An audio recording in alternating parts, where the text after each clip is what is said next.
Hey guys, कैसे हैं आप सब लोग। उम्मीद करता हूँ आप सब बहुत अच्छे होंगे दोस्तों और आपकी पढ़ाई बहुत अच्छे से चल रही होगी।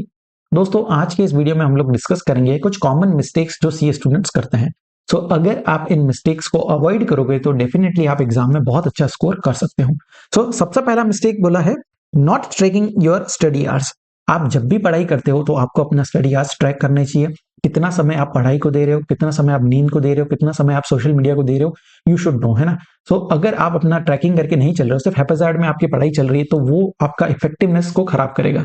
ट्रैक करो और हो सके तो आप जो है स्लॉट वाइज पढ़ाई करो, है ना। 3-3 घंटे के आप स्लॉट बना सकते हो, 4 घंटे भी, अगर 4 स्लॉट अगर आप बनाते हो तो डेफिनेटली आपका जो है 12 घंटे का यहाँ पर पढ़ाई हो जाएगा। ट्राई करो एटलीस्ट 10 to 12 आवर्स जो है आपका समय पढ़ाई का होना चाहिए। सेकंड चीज, सोशल मीडिया यूसेज। अब देखो आजकल जो है सोशल मीडिया बहुत हो गया है। इंस्टाग्राम देखना हो गया, आपके रील्स आ गई है। काफी लोग जो है फोन का यूसेज बहुत ज्यादा रहता है। आपका स्क्रीन टाइम आप ट्रैक करो।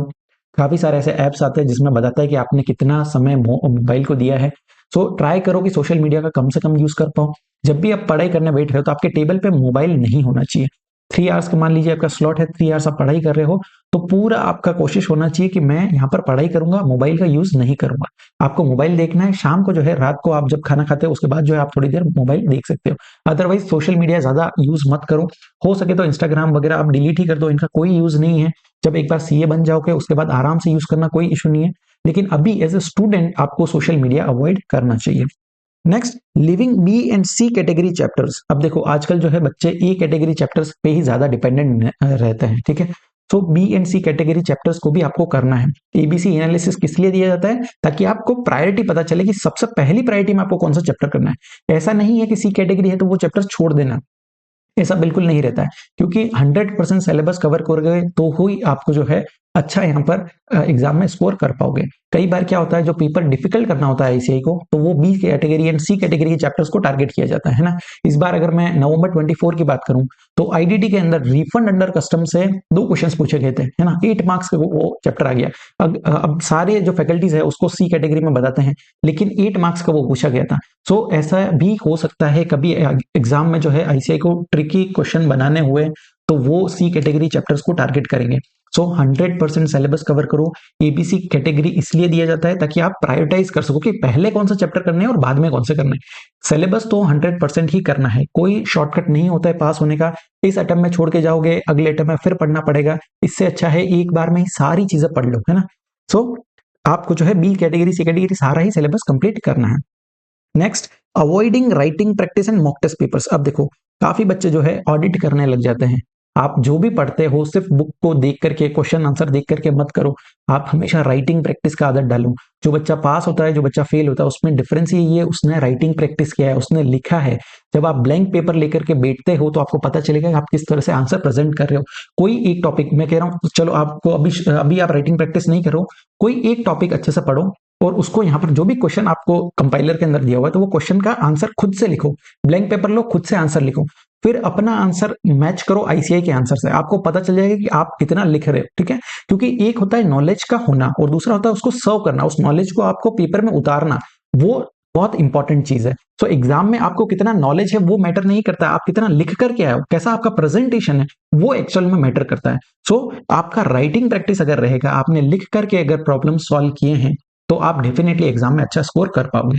काफी बच्चों को क्वेश्चन जो आता है एग्जाम में, उनका आंसर उन्हें पता होता है लेकिन वो अच्छे से प्रेजेंट नहीं कर पाते हैं, इसलिए उनका जो स्कोर है वो बहुत कम हो जाता है। अगर आपका राइटिंग प्रैक्टिस है, आप अच्छे से कॉन्सेप्ट्स को लिख पा रहे हो, जैसे जीएसटी की अगर बात करूं तो आपको प्रैक्टिकल कोई भी क्वेश्चन है उनके भी आपको नोट्स देने होते हैं, हर एक एडजस्टमेंट का आपको नोट देना होता है। जितना आप अच्छे से प्रेजेंट करोगे, जितना राइटिंग प्रैक्टिस आपका अच्छा होगा, आपको एग्जाम में डेफिनेटली अच्छा स्कोर यहाँ पर कर पाओगे। नेक्स्ट आ जाते हैं मल्टीपल बुक्स। आजकल देखो बच्चे जो है टेलीग्राम चैनल्स हो गए, व्हाट्सएप से हो गए, काफी सारी बुक्स को रेफर करते हैं ना। एक सब्जेक्ट के लिए मल्टीपल बुक्स को रेफर करना सही नहीं है। आप कोई भी एक सब्जेक्ट का, मान लीजिए आपको कोई भी बुक चाहिए है, तो आप पहले मार्केट में रिसर्च करो। आपको भले ही 1 दिन लगे, 2 दिन लगे, आप पूरा रिसर्च करो और बेस्ट से बेस्ट बुक ढूंढो। एक बार आपने वो बुक ढूंढ लिया है, उसके बाद जो है उस बुक पे ही पूरी तरह से रिलाय करो। मल्टीपल बुक्स को अवॉइड करो। आपके पास जो है एक नोट्स होना चाहिए जिसके अंदर सारे कॉन्सेप्ट्स कवर हो, और दूसरा आपके पास जो है कंपाइलर होना चाहिए जिसके अंदर सारे क्वेश्चंस का अच्छा सा कंपाइलेशन हो, ठीक है। आईसीआई मटेरियल के क्वेश्चंस हो गए, RTP, MTP and past exam paper के सारे क्वेश्चंस होने चाहिए। सो ये दो बुक्स जो है आपके लिए सफिशिएंट है। मल्टीपल फैकल्टीज को रेफर मत करो, एक फैकल्टी चुनो। अच्छा, उसमें पहली बार जब चुन रहे हो तो पूरा समय दो, लेकिन एक बार आपने सेलेक्ट कर लिया है उसके बाद जो है मल्टीपल फैकल्टीज को मत देखो, मल्टीपल बुक्स को मत रेफर करो। एक ही नोट्स को रेफर करोगे तो डेफिनेटली आपको जो है चीजें रिटेन होना शुरू हो जाएगी। एक ही बुक को अगर 3 से 4 बार अगर आप पढ़ोगे तो आपको सारी चीजें याद होना शुरू हो जाएगा, ठीक है। सो अब मल्टीपल बुक्स को अवॉइड करो। Next, cut short study. अब देखो आजकल जो है कट शॉर्ट स्टडी बहुत करते हैं लोग, शॉर्टकट्स में बड़ा बिलीव करते हैं कि अगर आईसीआई ने 2000 पेजेस की बुक दी है तो 200 पेजेस में उसको कवर करना है। सो ये चीज अवॉइड करो यार। कट शॉर्ट अगर आप पढ़ोगे तो आपका राइटिंग स्किल जो है वो भी कट शॉर्ट ही हो जाएगा। अब आंसर जब भी क्वेश्चन पूछा जाता है एग्जाम में तो आपको बहुत अच्छे से प्रेजेंट करना होता है हर चीज को। आप आईसीआई के आंसर्स देखो तो आपको पता चलेगा किस तरह से आंसर लिखे जाते हैं। हमने पढ़ा है बहुत कट शॉर्ट आप करके पढ़ते हो, है ना, कि कौन सा सप्लाई है, कौन सा सप्लाई नहीं है, किसमें आईटीसी मिलेगा, किसमें आईटीसी नहीं मिलेगा, ये सर्विसेज एग्जेम्प्ट है, ये सर्विसेज टैक्सेबल है, ये आरसीएम में कवर्ड है या एफसीएम में कवर्ड है। वन वन वर्ड आंसर्स है, ठीक है। लेकिन आप क्या ये वन वर्ड आंसर लिख करके आपको मार्क्स मिलेगा क्या? पूरा पूरा मार्क्स नहीं मिलेंगे, ठीक है ना। सो आपको पूरा प्रोविजन समझाने पड़ते हैं।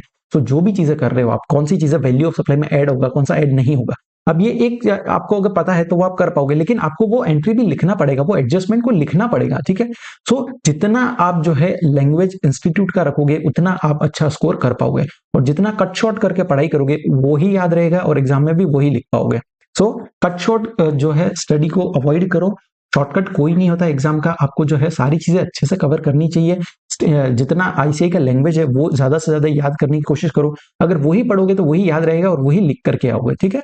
सो ये चीज आपको ध्यान रखनी है। उसके बाद सॉल्विंग टू मेनी एमसीक्यूज। अब देखो एमसीक्यूज पे ज्यादा समय मत दो। जितना एमसीक्यूज आईसीआई ने यहाँ पर आपको दिया है आईसीआई बुकलेट में वो सफिशिएंट है, उतने एमसीक्यूज कर लोगे, मोर देन इनफ है। अदरवाइज कॉन्सेप्ट्स पे ध्यान दो। अगर आपके कॉन्सेप्ट्स अच्छे हैं, आपको सारी चीजें याद है, तो आप डेफिनेटली एमसीक्यूज को भी स्कोर कर पाओगे अच्छे से, ठीक है। सो ज्यादा समय एमसीक्यूज को देना वो सही नहीं रहे। उसके बाद नॉट कैपिटलाइजिंग कॉन्सेप्ट्स। अब देखो ये पॉइंट क्या बोलता है, अगर आप कुछ भी पढ़ाई कर रहे हो, मान लो कोई एक चैप्टर है 20 पेजेस का या 25 पेजेस का, तो आपने फर्स्ट पेज से पढ़ना शुरू किया। अगर आप फर्स्ट टाइम पढ़ रहे हो तो फर्स्ट पेज से शुरू करोगे, 25 पेजेस तक आप आओगे। उसके बाद क्या करते हैं बच्चे, सीधा क्वेश्चन सॉल्विंग शुरू कर देते हैं। सो कॉन्सेप्ट्स एक बार पूरा चैप्टर कंप्लीट हो गया उसके बाद रुको, 5-10 मिनट आप समय लो और जितने कॉन्सेप्ट्स आप पढ़ के आए हो वो सारों का एक बार जो है ओवरव्यू लो कि मैंने इस चैप्टर के अंदर क्या क्या पढ़ा, ठीक है। मान लीजिए वैल्यू ऑफ सप्लाई पढ़ रहे हो तो पहले फर्स्ट पेज से शुरू किया, मान लीजिए 15 पेज या 20 पेजेस का चैप्टर है, पूरा कंप्लीट किया। अब रुको, अब पूरा एक बार जो है ओवरव्यू लो, हमने क्या पढ़ा, सेक्शन 15 क्या बोलता है, फिर कौन से रूल्स देखें, हर चीज का ओवरव्यू एक बार लेने के बाद फिर जो है क्वेश्चंस पे जंप करो।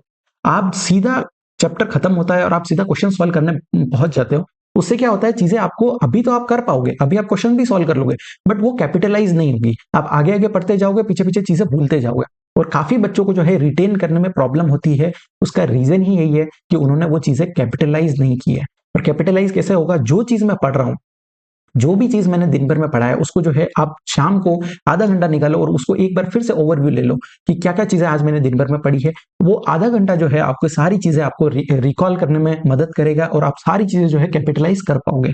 सो हर चैप्टर को करने के बाद 5 मिनट का समय देना है और जो कॉन्सेप्ट्स पढ़े हैं सबको एक बार ओवरव्यू लेना है, उसके बाद क्वेश्चन का शुरू करना है, ठीक है। सो ये सारी मिस्टेक्स अगर आप जो है अवॉइड करोगे तो आप डेफिनेटली एग्जाम में बहुत अच्छा स्कोर कर पाओगे।